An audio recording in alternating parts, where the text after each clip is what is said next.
Sometime after Order 66 and the Jedi Purge, Darth Vader is interrogating a young Jedi survivor, Dama Montalvo, on Coruscant, questioning him on the whereabouts of Vader's former master, Obi-Wan Kenobi. Montalvo defiantly tells the Sith that even if he knew where the Jedi Master was, he wouldn't tell Vader. Vader reacts in anger and snaps the young man's neck.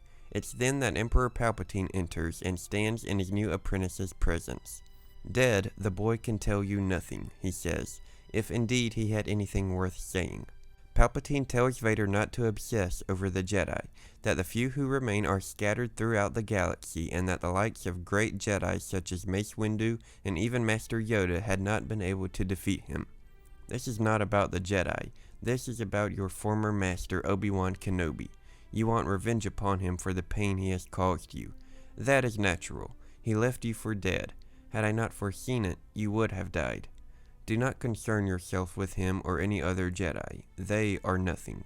The Emperor leaves Vader alone, but only for a time, for shortly thereafter, a clone trooper comes to Vader with news. "Lord Vader, our spies report that Jedi are gathering on Kessel tomorrow." The clone also states that according to the report, Kenobi will be among them. Later, a group of Jedi are in the spice mines of Kessel to discuss the events and a possible course of action to save the Republic and the galaxy. "Kill the Sith," one of them speaks up. "Kill the Sith and the Empire falls." "Can it be done? I don't know," another says. "Should it be tried? Yes." Master Boltar Swan speaks up, arguing that they are speaking of revenge and that isn't the path of a Jedi. Soon thereafter, another Jedi, Master Shadei, begins to speak, the Jedi who gathered the group together in the first place. "I expected that we Jedi would do as we always do. We would gather and examine the idea, think about it, perhaps meditate on it and talk it through, and nothing would be done.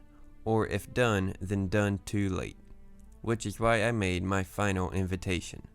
Just then, the large, dark, terrifying form of Vader marches towards the group, extending his red blade. "I have heard through my contacts how Vader seeks the whereabouts of Master Obi-Wan Kenobi," Master Shadei goes on. "I leaked word that Master Kenobi would be here. The Jedi Knights begin to extend their own blue and green blades to meet Vader. I do not know the reason for Vader's hatred of Master Kenobi. I only know it draws him here, alone. When he is dead, the Emperor will be crippled and know fear, and the galaxy will know the Jedi live." Vader makes his intimidating presence known, demanding to know where Kenobi is, telling the Jedi that whoever gives him up first will be spared, while the rest will die. However, one of the Jedi attacks Vader but loses her own life instead, as Vader pierces her through the chest with his fiery blade. The others attack as Vader begins to fend them off. Master Shadei, who possesses a cortosis blade, is able to shut down Vader's lightsaber for a time using it, but the Sith uses the Force to lift her into the air and pull her towards him, wrapping his hand around her neck and ending her life, taking the cortosis blade for himself and using it against the remainder of the group. One of them manages to cut off Vader's mechanical right hand, the hand clutching the metal blade. "If one cannot touch the blade, touch the hand that wields it," he declares.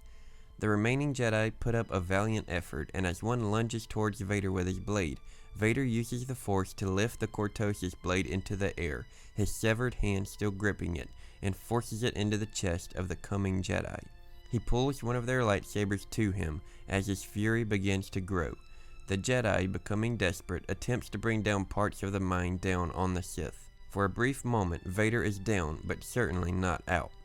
"I will destroy you all," he says coldly.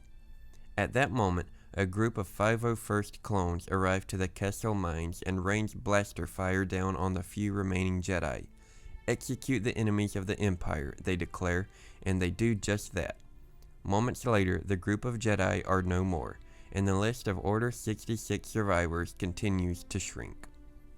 "What brings you here, Commander?" a battle-damaged Vader inquires. "Orders, my lord. The Emperor requests your presence." Back on Coruscant, Vader has been repaired and stands inside of the office of his master, the Emperor. Vader apologizes for disobeying Sidious, but Sidious informs his apprentice that he has made Vader's disobedience useful. "A story now spreads that you tracked down a nest of Jedi traitors," Sidious smiles. 50 in all, and killed them, every last one, by yourself. But that's not true, Vader says, perhaps slightly confused. That does not matter. The lie will create a legend, and the legend will drive any surviving Jedi deeper underground and teach any other potential enemy fear.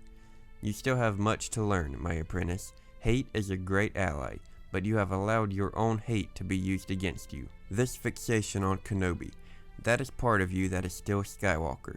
You must purge it from yourself. Anakin Skywalker is dead. Only Darth Vader lives.